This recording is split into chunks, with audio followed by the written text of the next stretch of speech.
नमस्कार विद्यार्थी मित्रांनो, विदर्भ आयएस अकॅडमीच्या प्लॅटफॉर्मवर तुमचे परत एकदा मनापासून स्वागत आहे। आपण अर्थशास्त्राच्या प्रश्नांचे स्पष्टीकरण पाहणार आहोत। तो पहिले तर गोष्ट, ज्या कॅन्डिडेटनी हा पेपर सोडवलेला आहे याच्या लक्षामध्ये तो कॅन्डिडेट पूर्णपणे नवा आहे, त्याला काही स्पर्धा परीक्षेचा अनुभव नाही, सहज देऊन दिला आणि अकॅडमीत आणून सबमिट केला। त्याच्यामुळे काय आहे की तुम्ही ते जे उत्तर मारलेले आहेत त्या कॅन्डिडेटनी त्याच्याकडे प्लीज लक्ष देऊ नका, बरोबर। दुसरी महत्त्वाची गोष्ट, खरंच जे सोपं आहे त्याला मी सोपंच म्हणणार लक्षात, कारण परीक्षा पास करणारे विद्यार्थी जे आहेत ते 0.01 किंवा 0.1% पोरं असतात पहा, ते बरोबर पास होतात आणि आपल्याला त्यांचाच विचार करायचा आहे। तुम्ही जर 99.99% गरीब जनतेचा विचार केला तर तुम्हाला माझ्याकडून हेच एक्सपेक्ट असतील की सागर सरांनी खोटं बोलावं की पेपर अवघड आला होता म्हणून लक्षात, जेणेकरून आम्हाला एक खोटी सहानुभूती मिळेल, बरोबर। ते लोक तुम्हाला तशी सहानुभूती पाहिजे तर खूप लोक आहेत महाराष्ट्रामध्ये कोचिंग क्लासेसवाले, ते तुम्हाला देतात खोटी सहानुभूती, येतं लक्षात, पण त्याच्यातून आउटपुट काहीच येत नाही। अल्टिमेटली आपण आपल्याला त्याचा फटकाच बसत असतो। म्हणजे त्याच्यामुळं जे आहे ते आहे, मी तुम्हाला जे सांगतोय ते सांगतोय, अनुभवावरून सांगतोय, विद्यार्थ्यांच्या अनुभवावरून सांगतोय। पोरं चुपचाप अभ्यास करतात, बरोबर, मेन्स देतात, पोस्ट पण काढून टाकतात। आपण विनाकारण दावे प्रतिदावे मांडत असतो। जी रियालिटी आहे ते मी तुम्हाला सांगण्याचा प्रयत्न करतोय। काही लोकांना त्या गोष्टी पटतील आणि काही लोकांना त्या गोष्टी पटणार नाही, लक्षात। आता अर्थशास्त्राच्या पेपरमधले जवळपास आपण असं म्हणता येईल की एक 10 क्वेश्चन होते जे तुम्ही सोडवू शकत होतात, एक 8-10 क्वेश्चन म्हणू शकतो। 4-5 क्वेश्चन खरंच खूप अवघड विचारले होते, थोडेसे आउट ऑफ द बॉक्स जाऊन त्यांनी विचारलेले आहे। हा प्रश्न विचारलेला आहे अबिद हुसेन समिती लक्षामध्ये, जो एक सोपा टाईपचा क्वेश्चन आहे। भारतीय समस्यांचा अभ्यास करण्यासाठी सन 1995 मध्ये डॉक्टर अबिद हुसेन समिती यांच्या अध्यक्षतेखाली रिकामी जागा ही समिती स्थापन करण्यात आली। म्हणजे अबिद हुसेन समिती कशासाठी होती तर तुम्ही जर नॉलेजने जात असाल, जे आपल्या पुस्तकात दिलेलं आहे, लघु उद्योगांसाठी ही समिती बसली होती। स्पेशली 91चे जे LPG पॉलिसी आपण स्वीकारली आहे, त्या LPG पॉलिसी आपल्याला लघु उद्योगासाठी कसं काय लावता येईल, याच्यासाठी म्हणून ही समिती बसवण्यात आलेली होती, डॉक्टर अबिद हुसेन समिती। आणि दुसरी महत्त्वाची गोष्ट, लॉजिकने जर जातो म्हटलं तर इथं मोठे उद्योग, लघु उद्योग म्हणजे उत्तर उद्योगापैकीच एक असलं पाहिजे, कृषी आणि शिक्षण नसलं पाहिजे। कार्यकर्त्यांनी किंवा कार्यकर्त्यांनी शिक्षण मारलेलं आहे, ते मारतात त्यांना तुम्ही इकडे लक्ष द्या। लघु उद्योगासाठी गठीत करण्यात आलेली ही समिती होती। पुढे जाऊया आपण। हिगिन्स हा एक प्रश्न आहे, ज्याचं उत्तर ॲक्युरेट सांगता येत नाही किंवा नेटवर पण मला मिळालं नाही, मी सर्च केलेलं आहे। हिगिन्सच्या थेअरीबद्दल विचारलेलं आहे त्यांनी। हिगिन्स याच्या मते लोकसंख्येत होणारी वाढ रिकामी जागा असते, बरोबर, आणि 4 ऑप्शन दिलेले आहे की विकसित देशात स्वयंप्रेरित गुंतवणुकीला प्रेरक ठरू शकते, अविकसित देशात प्रेरक गुंतवणुकीला प्रेरक ठरू शकते, विकसित देशात केवळ प्रेरक गुंतवणुकीस प्रेरक ठरू शकते आणि विकसित देशात स्वयंप्रेरित गुंतवणुकीला निरुत्साहित करू शकते, असे 4 पर्याय दिलेले आहे। म्हणजे नॉलेजच्या माध्यमातून तर 100% आपल्याला जाताच येणार नाही, पण याचं उत्तर मोस्ट ऑफ द मला असं वाटते की लॉजिक्स आणि ट्रिक्सचा वापर केला तर विकसित देशात स्वयंप्रेरित गुंतवणुकीला प्रेरक ठरू शकते लक्षामध्ये। म्हणजे जर लोकसंख्या वाढत असेल तर जी स्वयंप्रेरित गुंतवणूक असते, म्हणजे ज्याच्यामध्ये गव्हर्नमेंटचा काही रोल नाही आहे किंवा जी गुंतवणूक आपण करतो आहे, त्याला प्रेरणा मिळू शकते लोकसंख्या वाढीमुळे विकसित देशांमध्ये, अविकसित देशात नाही।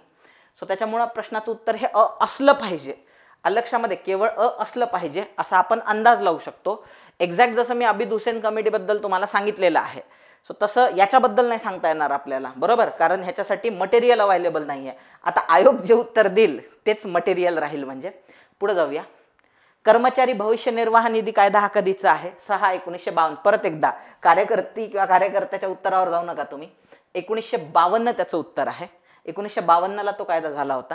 आणि तसे मी तुम्हाला सांगितलं होतं की तुम्हाला जर तुक्का मारायचाच झाला, बरोबर, स्वाशाच्या तुकाच मारावा लागतो, एक्झॅक्ट आन्सर सांगता येत नाही, एवढा बारीक अभ्यास नसतो म्हणजे कोणाचा। तर अशा वेळेस 1950 आणि सर्वात मोठं 1981 इलिमिनेट करायचं, उत्तर 1952 की 1960 असू शकते। तर प्रश्नाचं उत्तर आहे 1952। पुढे जाऊया आपण। अन्न सुरक्षामध्ये खालील अवस्थांचा समावेश होतो। लक्षात घ्या, ह्याचं पण म्हणजे असं काही तुम्हाला पुस्तकी ज्ञानच पाहिजे बाबा, पण अन्न सुरक्षेमध्ये बघा, सर्वांना पर्याप्त मात्रेत अन्न उपलब्ध होणे, त्यांनी अवस्था विचारलेल्या आहे। मग ह्या अवस्था हळूहळू डेव्हलप होत जातात पहा। पहिल्या स्टेजेसमध्ये सर्वांना अन्न मिळालं पाहिजे, दुसऱ्या स्टेजेसमध्ये आता अन्नासोबत प्रोटीन्स पण मिळाले पाहिजे, म्हणजे डाळी मिळाल्या पाहिजे, आता अन्नामध्ये दर्जा वाढला, फॅट्स पण मिळायला पाहिजे, अन्नधान्य, डाळी, दूध, भाजीपाला, आता त्याच्यामध्ये आणखी क्वालिटी वाढली, सर्वांना अन्नधान्य, डाळी, दुधाचे पदार्थ, भाजीपाला, फळे, मासे इत्यादी उपलब्ध व्हायला पाहिजे। याला पण अन्न सुरक्षा म्हणतात।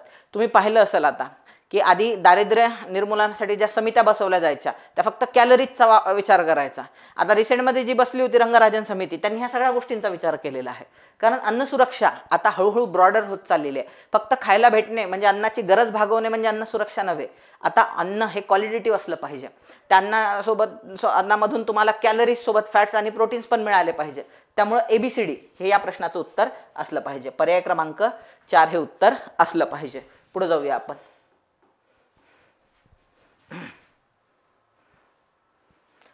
भारतातील बाललिंग गुणोत्तराच्या अंतिम सुरक्षित आकडेवारीनुसार मुलींच्या संरक्षण व सबलीकरणासाठी बेटी बचाओ बेटी पढाओ अभियानाला सुरुवात झाली. ती केव्हा करण्यात आली?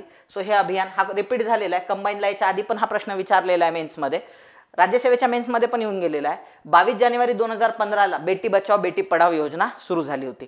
जर डायरेक्ट तुम्हाला माहिती असेल तर तुम्ही डायरेक्ट उत्तर मारलं तरी चालते, किंवा मग तुम्ही ह्या पद्धतीनं पण जाऊ शकता. पहा की याच्यामध्ये कॉमन मिनिमम जे आपण म्हटलं होतो ना की लॉजिक्स आणि ट्रिक्सच्या माध्यमातून, सो कॉमन मिनिमम इथं 2015 हे सेम इयर आहे आणि 22 जानेवारी ही कॉमन डेट आहे. सो त्याच्यामुळे इथं 22 जानेवारी कॉमन डेट आहे आणि इथं 2015 कॉमन आहे. त्याच्यामुळे हे उत्तर असण्याची शक्यता जास्त जर लॉजिक्स आणि ट्रिक्सच्या माध्यमातून जात असाल तर. तसं तर तुम्हाला माहीतच पाहिजे की बेटी बचाओ बेटी पढाओ ही योजना कधीची आहे तर 22 जानेवारी 2015ची आहे. आपण पुढे जाऊया. दृष्टिकोन नियोजन म्हणजे काय? आता दृष्टिकोन नियोजन म्हणजे काय तर आता ह्याचं उत्तर तुम्हाला एक्झॅक्टच माहीत असावं असं काही नाही आहे. तुम्ही वेळेवरती पण उत्तर याचं जनरेट करू शकता. बघा पहिला ऑप्शन दिलेला आहे 20 ते 25 वर्षासाठी दीर्घकालीन नियोजन म्हणजे दृष्टिकोन नियोजन. हे बरोबर असू शकते. बरोबर, आपण इथं क्वेश्चन मार्क मारू. हे बरोबर असू शकते आणि नसू पण शकते. दीर्घकालीन लक्ष्य 15, 20, 25 वर्षाच्या कालावधीसाठी आगाऊ ठरवणे हे पण बरोबर असू शकते किंवा नसू शकते. पुढे जाऊया. 15 ते 20 वर्षाच्या संपूर्ण कालावधीसाठी एक योजना. आता लक्षात घ्या 15 ते 20 वर्षाच्या संपूर्ण कालावधीसाठी फक्त एक योजना आखणे म्हणजे दृष्टिकोन नियोजन, किंवा आपण त्याला पर्स्पेक्टिव्ह प्लॅनिंग म्हणू शकतो का? एवढ्या मोठ्या कालावधीसाठी एकच योजना नाही. हे नॉन फ्लेक्झिबल असल्यामुळे सी त्याच्यामध्ये नसणार. डी व्यापक उद्दिष्टे आणि लक्ष्य 1 किंवा 2 वर्षात साध्य करणे, त्याला दृष्टिकोन नियोजन म्हणता येत नाही. दृष्टिकोन नियोजन हे लॉंग टर्म असलं पाहिजे. पर्स्पेक्टिव्ह प्लॅनिंग दृष्टिकोन हा लॉंग टर्मसाठी वर्क करत असतो. येत्या लक्षामध्ये. त्यामुळे व्यापक उद्दिष्टे आणि लक्ष्य 1 किंवा 2 वर्षात साध्य करणे येत्या लक्षात. सो व्यापक उद्दिष्टे कधीच 1 किंवा 2 वर्षात साध्य केल्या जात नसतात. त्याच्यामुळे हे पण त्याच्यामध्ये चुकीचं असायला पाहिजे. म्हणूनच उत्तर A किंवा B. आता बघा बी मध्ये दीर्घकालीन लक्ष्य 15, 20, 25 वर्षाच्या कालावधीसाठी आगाऊ ठरवणे हा शब्द फार महत्वाचा आहे. आर सेट इन ॲडव्हान्स म्हणजे आधीच 15, 20, 25 वर्षासाठीचे ध्येय टार्गेट करून ठेवणे याला पर्स्पेक्टिव्ह प्लॅनिंग म्हणतात. त्याच्यामध्ये बी बरोबर असण्याची शक्यता सर्वात जास्त आहे. सो त्यामुळे पर्याय क्रमांक केवळ बी हे त्याचं ॲक्युरेट उत्तर, म्हणजे आयोग तुम्हाला हेच आन्सर देणार आहे. पर्याय क्रमांक बी. पुढे जाऊया आपण. तसं ए पण बरोबर आहे बरं का, ते चुकलेलं नाही आहे, पण मोर ॲक्युरेट मोर एक्सप्लेनिंग कोणतं आहे? एच्या तुलनेत बी मध्ये आहे. त्याच्यामुळे पर्याय क्रमांक 1 हे तुम्हाला आयोग उत्तर देणार म्हणजे येणाऱ्या कालावधीत. पुढे जाऊया आपण. 7व्या पंचवार्षिक योजनेमध्ये सर्वाधिक वाटा कोणत्या क्षेत्राचा आहे? तर लक्षात घ्या ऊर्जा क्षेत्राचा वाटा सर्वात जास्त आहे. भारत हा डेव्हलपिंग होता आणि जसजसं डेव्हलपिंग म्हणजे एखादा देश प्रगती करतो आहे याचं सर्वात मोठं द्योतक कोणतं आहे की त्या देशाचं जे एनर्जी कन्झम्पशन आहे ते वाढलेलं असते. आणि 7वी, 8वी, 9वी ह्या पंचवार्षिक योजनांमध्ये आपलं एनर्जी कन्झम्पशन प्रचंड वाढलेलं आहे. त्यामुळं 7व्या पंचवार्षिक योजनेमध्ये ऊर्जा क्षेत्रावरती सर्वात जास्त जवळपास 28 ते 29% खर्च करण्यात आला. बाकी वाहतूक आणि दळणवळण क्षेत्रावरती 19% खर्च करण्यात आला होता. त्यामुळे पर्याय क्रमांक 3 बरोबर आहे. हा पण रिपीट झालेला क्वेश्चन आहे बरं का मेन्स मधून. हा कंबाईनला विचारलेले प्रश्न आहेत मॅक्झिमम. हे राज्यसेवेचे प्रश्न नाहीच आहे. काही आहेत राज्यसेवेच्या क्वालिटीचे, हे सगळे कंबाईनचे बेटी बचाओ बेटी पढाओ वगैरे वगैरे हे सगळे कंबाईन मधून रिपीट आलेले क्वेश्चन आहे. पुढे जाऊया. हा पण रिपीट झाले राज्यसेवा 2022चा जो 2022चा जो प्रिलिम्सचा पेपर आहे, 2022 का 23 मला कन्फ्यूज आहे, ॲज इट इज रिपीट मारलेला क्वेश्चन आहे. पहा मार्टिन आणि रॅव्हेलिन सो ह्यांनी दत्ता आणि मार्टिन ह्या दोघांनी मिळून एक पॉवर्टी गॅप इंडेक्स नावाची संकल्पना क्लिअर केली होती की जो पॉवर्टी लेवल असते किंवा BPLची जी लाईन असते सो त्याच्यापेक्षा जे सर्वात खाली असणारा सेगमेंट आहे, म्हणजे असं समजून चला जर आपण असं म्हटलं की 50 रुपयाच्या खालचे जे लोक 50 रुपये खर्च करू शकत नाही, त्याच्या खालचे BPL सगळेजण, म्हणजे जे 30 रुपये कमावतात, 40 रुपये, तर त्यांना काय अपेक्षा होती की याच्यामध्ये असाही एक वर्ग आहे जो 40 रुपये कमावतो, 45 कमावतो किंवा 49 कमावतो किंवा 49.9 कमावतो, तो ह्या दारिद्र्य रेषेच्या एकदम जवळ असतो. तो वल्नरेबल कॅटेगरी आहे. तो कधी APL होतो, म्हणजे सीझनमध्ये जर जॉब मिळाला तर APL होतो, आणि जर जॉब नाही मिळाला लगेच BPL होतो. म्हणजे पण असा एक सेगमेंट आहे ज्याची परिस्थिती एकदम सिव्हिअर आहे, जो दिवसाला फक्त 20 रुपये खर्च करू शकतो, 10 रुपये खर्च करू शकतो. मग त्या लेवलपासून 50 पासून त्याच्यापर्यंत जी गॅप आहे त्याला पॉवर्टी गॅप म्हणतात. मग पॉवर्टी गॅप कशासाठी आहे? जो हा सिव्हिअरली पुअर क्लास आहे, तीव्र दारिद्र्यात जगणारा वर्ग आहे, त्याला कसं दारिद्र्य रेषेच्या वर आणता येईल, त्याचं उत्पन्न कसं वाढवता येईल, आलं लक्षात? सो त्याच्यासाठी ही संकल्पना होती. ॲज इट इज रिपीट झालेला आहे त्याच्यामध्ये हा क्वेश्चन बघा. सो त्याच्यामुळे हे जे आहे तुम्हाला जे विचारलं, पॉवर्टी गॅप इंडेक्स हा निर्देशांक खालीलपैकी कोणत्या कारणासाठी काढला जातो, तर दारिद्र्य दूर करण्याकरता किती उत्पन्नातून तूट भरून काढणे अपेक्षित आहे. सो याच्यासाठी हा कॅल्क्युलेट केला जातो. म्हणजे म्हणून याचा पर्याय क्रमांक 2 असला पाहिजे. How much income would be needed to cover the deficit to eliminate poverty, हे त्याचं उत्तर असलं पाहिजे. की किती, म्हणजे 20 रुपये कमावणाऱ्या माणसाला 30 रुपये आणखी द्यावे लागतील जेणेकरून तो पॉवर्टीच्या वर आला पाहिजे, लक्षामध्ये. सो त्याच्यासाठी हा इंडेक्स आहे. सो त्यामुळे पर्याय क्रमांक 2 बरोबर आहे. ज्या समाजात उत्पन्न वितरणामध्ये अत्यंतिक रिकामी जागा असते तेथे मुठभर व्यक्तीजवळ अमाप पैसा असतो, जसं भारतात आहे. भारतातला जवळपास 74% पैसा हा 1% लोकांकडे आहे, बरोबर आहे. मी तर ते हे पण केलं होतं भाकीत, म्हणजे सांगताना की बाबा हा जो आहे 2-3 एक्झाममध्ये मागच्या 5 वर्षात 3-10 प्रश्न विचारलेला आहे. कुठली तरी एक कंपनी आहे, मला आठवत नाही तिचं नाव, ती विचारते पहा की 1% लोकांच्या हातात किती टक्के संपत्ती आहे भारताची, तर 74%, आणि ती वाढतच चालली दिवसेंदिवस. तसा नाही विचारला प्रश्न, पण हा विचारला ज्या समाजात उत्पन्न वितरणामध्ये अत्यंतिक विषमता असते तेथे मुठभर व्यक्तींच्या जवळ अमाप पैसा असतो. त्यामुळे या प्रश्नाचं उत्तर पर्याय क्रमांक 2 असलं पाहिजे, बरोबर. म्हणून विषमता हे त्याचं उत्तर असणार. पुढे जाऊया. स्त्रियांच्या शिक्षणामुळे प्रजनन क्षमता कमी होते. स्त्रियांच्या शिक्षणामुळे तिची प्रजनन क्षमता, फर्टॅलिटी जे आहे, पोटेन्शियल ऑफ फर्टॅलिटी, ते कमी होते. आता त्याच्यात कारण विचारलेलं आहे, का बरं कमी होते? शिक्षणामुळे स्त्रियांच्या कामाच्या संधी सुधारतात. हे अप्रत्यक्ष कारण आहे बरं का, हे अप्रत्यक्ष कारण आहे. कारण कामाच्या संधी जर सुधारल्या आणि स्त्री जर कामाला जायला लागली, हे बरोबर आहे, तर तिला म्हणजे अनेक लोक लैंगिक जे आहे किंवा सेक्स जो आहे तो एंटरटेनमेंटसाठी करतात आणि त्यातून त्यांना संतती जनत होते. खेड्यापाड्यामध्ये याचं प्रमाण जास्त आहे. जर ती शिकली तर कामाच्या संधी सुधारतात तिच्या, आणि सुधारल्यामुळं ती तिकडं बिझी होते आणि त्याच्यामुळे तिची प्रजनन क्षमता कमी होते. म्हणू शकतो आपण स्त्रियांच्या स्वतःच्या मुलींना शिक्षित व्हावेसे वाटते. आता ह्याचा काही तितकासा संबंध नाही प्रजनन क्षमतेचा, असेल तरी अप्रत्यक्ष म्हणावं लागेल आपल्याला की बाबा शिक्षित स्त्रियांना स्वतःच्या मुली शिक्षित व्हाव्याशा वाटतात. पुढं शिक्षण आणि साक्षरता स्त्रियांना गर्भनिरोधकाविषयी अधिक ग्रहणक्षम बनवते. म्हणजे शिक्षण आणि साक्षरता जी आहे स्त्रियांना गर्भनिरोधक विषय, म्हणजे तिनं जर शिक्षण घेतलेलं आहे तर आपण का बरं जास्तीत जास्त लेकरं जन्माला नाही घातले पाहिजे किंवा गर्भधारणा केली पाहिजे की नाही केली पाहिजे. सो याच्याबद्दल स्त्री जी आहे सो हिचा आकलन क्षमता किंवा ग्रहण क्षमता वाढते. सो हे डायरेक्ट रिझन आहे. हे काय आहे? डायरेक्ट रिझन आहे. पुढं स्त्रियांची आर्थिक स्थिती सुधारते. आता हे म्हणू शकतो आपण, पण हे पण अप्रत्यक्ष कारण आहे प्रजनन क्षमता कमी होण्याचं. मग आता याचं उत्तर एक तर काय असू शकते? वरीलपैकी सर्व असू शकते. पण इथं आपल्याला ऑप्शनमध्ये वरीलपैकी सर्व असा ऑप्शनच दिलेला नाही आहे.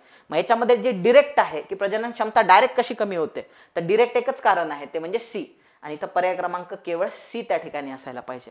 आर्थिक स्थिती सुधारते, मुली शिक्षित व्हाव्याशा वाटतात, कामाच्या संधी सुधारतात, मान्य आहे. पण ते अप्रत्यक्षरित्या प्रजनन क्षमता कमी करतात. प्रत्यक्षरित्या कमी करणारं एकच आहे त्याच्यामध्ये की गर्भनिरोधक विषयी त्यांच्या ज्या अधिक ग्रहण क्षमता झाल्यामुळं त्यांची प्रजनन क्षमता ऑटोमॅटिक कमी होते, म्हणजे कमी लेकर जन्माला ते घालतात. म्हणून सी हे मोर ॲक्युरेट असलं पाहिजे उत्तर. पुढे जाऊया आपण. आता हा एक प्रश्न आहे, हा मी खूप शोधला नेटवरती, मला मिळालाच नाही.